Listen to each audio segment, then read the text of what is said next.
Have you forgotten that you're living here rent-free thanks to your husband's generosity? My sister-in-law's words stung as she moved in, freshly divorced and demanding to see her room. I don't need your input, just show me where I'll be staying, she retorted, bristling with newfound independence under our roof. My husband inviting her here. What a reckless decision. This self-centered duo will pay for this, I seethed, plotting my retaliation. My name is Sophia. Since marrying Sam, an engineer who can work from home, we settled in a small town near my childhood home. Country life has its challenges, but the community is kind and the surroundings are peaceful. Sam, originally from the city, seemed to embrace rural living. The locals are so warm-hearted, it warms my soul to hear Sam say that. Sam travels to New York City's headquarters once a month, visiting his family and updating them on our lives. My parents own a large estate in town where my brother, his wife, and my parents reside. They're all wonderful, down-to-earth country folk who often lend a hand with food and support, I explained. Though Sam and I hadn't started our own family yet, watching my brother's bustling household made us eager to do so. However, it seemed parenthood would have to wait a bit longer for us.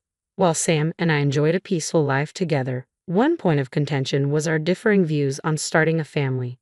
I'm not quite ready, Sam would say, tempering my desire for children. But for me, the urge to become a mother grew stronger each day. We married later in life, and while Sam was content to wait, I felt the pressure of time as a woman. Sam, I really want us to start a family soon, I plead, only to hear his familiar response. Work is demanding right now, let's wait a little longer.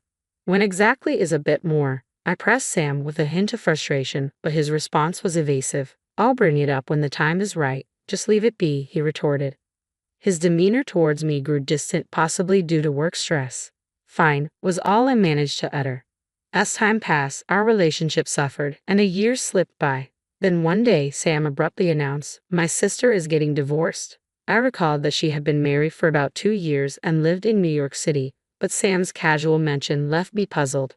That's why she's moving in with us, he explained matter-of-factly.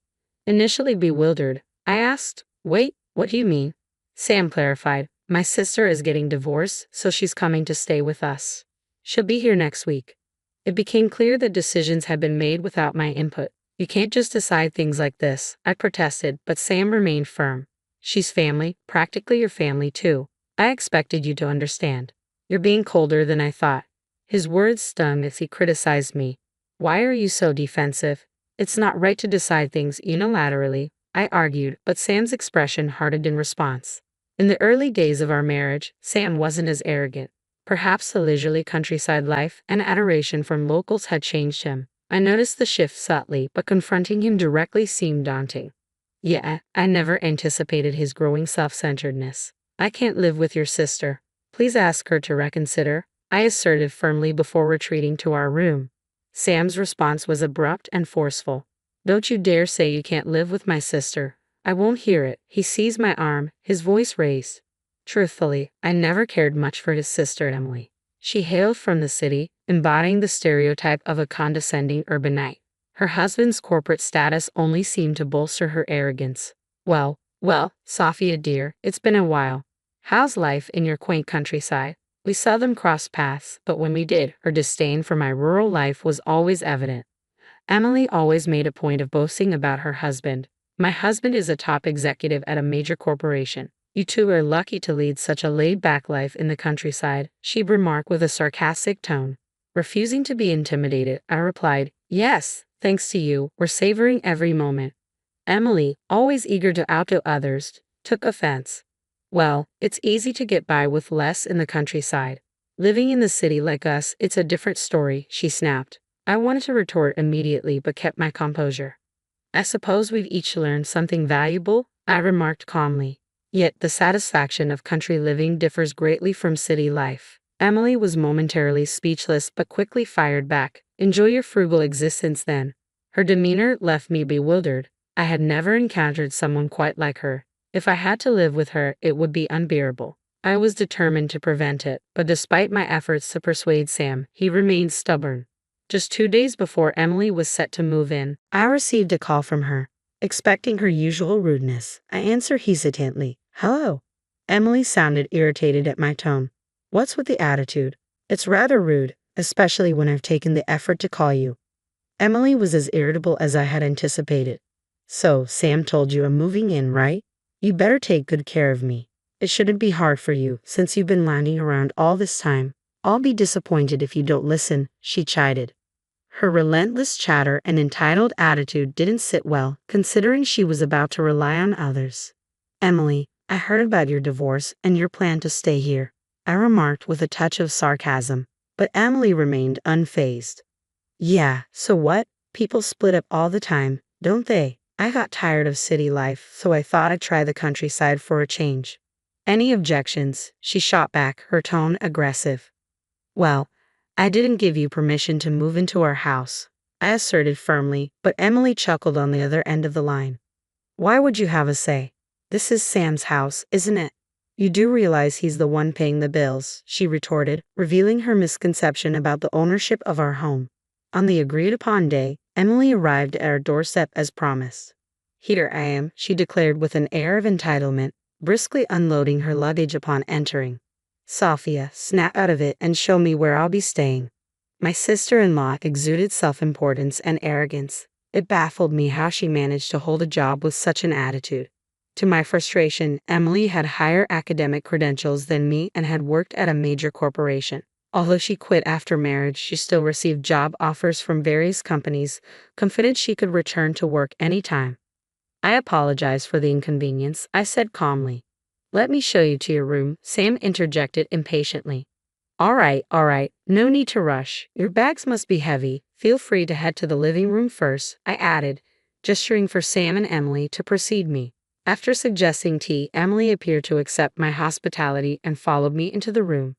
As I served them tea, I broached the main topic. Emily, I understand it's been a long journey, but you can't stay here, I began. What do you mean, Sophia? Emily dismissed my statement. This is Sam's house, isn't it? He's the one paying the rent. Have you forgotten? Sam quickly chimed in, echoing her sentiment. Exactly. You don't have a say in this. It's my house. Despite their confidence, I knew they were unaware of a crucial detail. Actually, I inherited this house from my parents, I revealed. Their expressions shifted instantly, but Emily was quick to rebut. Oh, Sophia, you don't have to fabricate stories just because you don't want me here, she countered, clearly skeptical. I'm not fabricating anything, I responded calmly. How can I believe that you inherited this house from your parents when I'm the one who's been paying rent? I won't let you get away with such lies, Sam exclaimed, packing up with disbelief. Emily joined in, pressing me as well, but I remained composed, anticipating their reaction. Could you both just listen for a moment? I interjected, trying to calm the escalating tension. Sam, you haven't been paying rent. What you've been giving me each month is simply for living expenses, I clarified, hoping he would understand. What? That can't be right, Sam replied, struggling to comprehend my words. The truth is, Sam, you haven't been paying rent because there isn't any. My parents gifted us this house and the land it sits on, I explained patiently, expecting shock and confusion. Sam began to panic. Wait, I've been giving you $1,000 a month. Why would it cost so much to live in this remote countryside? Just because we live in the countryside doesn't mean there aren't expenses, I countered gently. We've managed to get by on that amount because we don't have to pay rent. I sighed heavily, and Sam's frustration boiled over. You should have told me earlier. There's no reason for you to deny Emily a place to stay, he argued stubbornly. It's pointless. I have to show you the documents, I said firmly. Look at this. The owner of this house is me. Did you even bother to check whose name the house is under before assuming the money you gave me each month included rent? My assertive tone left Sam speechless. But how? The documents clearly showed my name as the owner. It's time to ask your sister to leave. Emily, however, fired back immediately. What are you talking about? I don't care if you inherited this house. I'm family too, you know. I've never met someone as heartless as you. I watched Emily rattle on with a cold gaze before speaking up. When have I ever considered you family, Emily? You've always belittled me, called me a hick, and accused me of being too dependent on Sam. You've never shown an ounce of gratitude for staying here. Did you really think I'd want someone like you in my house? I let out all my pent-up frustration at her. Emily finally seemed to grasp her place. Turning to Sam, I emphasized, Sam, you do understand that this house belongs to me, right? Sam's anger flared at this revelation. This isn't fair. You should have told us this before Emily moved in. Why are you bringing this up now? You both make decisions without consulting me, so I did the same. Any issues with that? Dealing with this self-centered sibling duo required hitting them with reality. Emily appeared particularly flustered by my revelations. Sam, what are we going to do? I'll be left homeless at this rate, I exclaimed in frustration. It seems Emily hasn't left her previous residence in New York since the divorce, Sam admitted reluctantly. Why don't you go to your parents' place? I suggested, hoping for a simple solution, but it turned out they had their own reasons. My parents are moving into a retirement home, and they've sold their family home, Sam explained. Emily wanted to move in with me, but I can't allow that. That's not my problem. If you want Emily to stay, you should leave, I insisted firmly. This is my house. Sam looked down helplessly as Emily continued to berate him. If I get kicked out, it's your fault for not sorting things out, she yelled angrily. I'll have nowhere to go, so just shut up. Sam finally snapped back at Emily, and they began arguing fiercely. Dealing with them was proving to be quite a headache. Could you both lower your voices? You're disturbing the neighbors, I urged firmly, signaling for them to leave. Sam hesitated, pleading, Sophia, I understand. I'll ask Emily to leave. Just let me stay. What? Hold on, Sam. What are you saying? Emily protested, caught off guard. Ignoring her protests, Sam firmly escorted her out. Now on his knees, Sam pleaded with me, but I looked down at him with resolve. Do you think begging will make me forgive you? I'm sorry, but I have no intention of forgiving you. My frustration with Sam went beyond Emily's presence. You've never truly been present for me, have you? I confronted him. Sam avoided my gaze. You're always busy with work. You never make time for us to talk. I can't continue this marriage. With that, I handed Sam the signed divorce papers. Please, just give me time to reconsider, Sam pleaded desperately, unwilling to lose his life with me. But I was resolute. Just leave, I said coldly. You've got to be kidding me. Just because this is your house doesn't give you the right to do whatever you want, Sam retorted, frustrated. I couldn't bear to hear Sam defend Emily staying without my consent. Please don't act like you're any better, I retorted sharply before leaving him with those words and returning to my room, leaving the divorce papers on the table. After that, Sam and I proceeded with our divorce. According to a mutual acquaintance, Sam and Emily returned to New York, facing difficulties. Well, it seems karma is catching up with them for their self-centeredness. I hope they learn from their hardships, I reflected. Meanwhile, I'm enjoying a fulfilling life here in my rural home.